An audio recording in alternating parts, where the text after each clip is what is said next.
कवर्धा पहुंचे हुए थे, संगठन की बैठक में क्या सार्थक चर्चा है? संगठन की कवर्धा आजकल संवेदनशील जिला बना हुआ है। जिस प्रकार की अराजकता पुलिस के माध्यम से यहाँ के जनप्रतिनिधियों के निर्देश पे पूरे उस पर पूरी पार्टी उद्वेलित है, चिंतित है।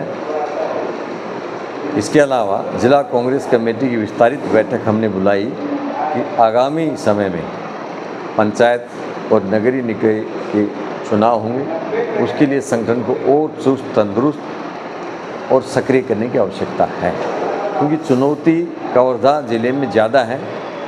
जिस प्रकार की घटनाएं पुलिस प्रशासन के द्वारा की गई, एक निर्दोष व्यक्ति को इतना पीटा गया कि उनकी मृत्यु हो गई।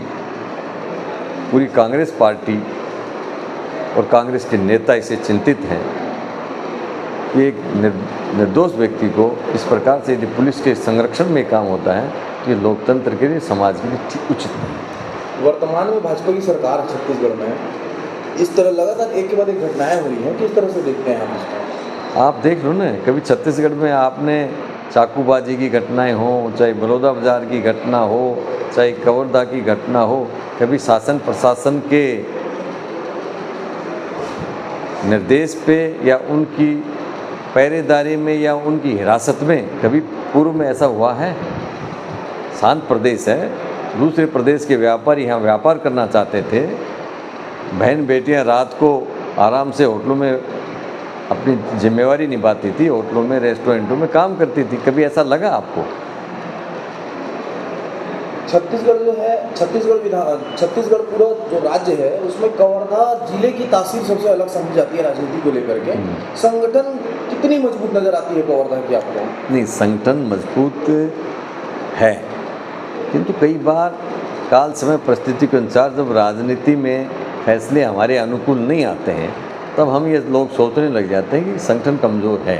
संगठन कमज़ोर नहीं है, किंतु कई बार राजनीतिक परिस्थिति बस फैसले भी होते हैं और कई बार राजनीति में अनुकूल हमारे परिणाम नहीं आते, हम लोग मानने लग जाते हैं कि संगठन कमज़ोर है।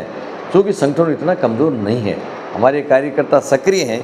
यदि संगठन कमज़ोर होता तो विधानसभा में जो हमें पार्टी को नुकसान हुआ था उसकी पूर्ति हमने लोकसभा चुनाव में की है। इसलिए हम ये नहीं कह सकते कि संगठन मजबूत कमज़ोर है, हमारा संगठन मजबूत है।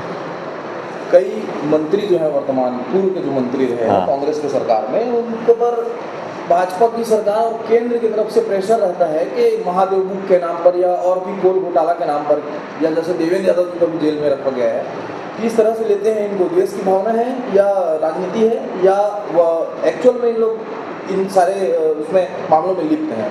ये तो राजनीतिक द्वेष की भावना दिख रही है सर।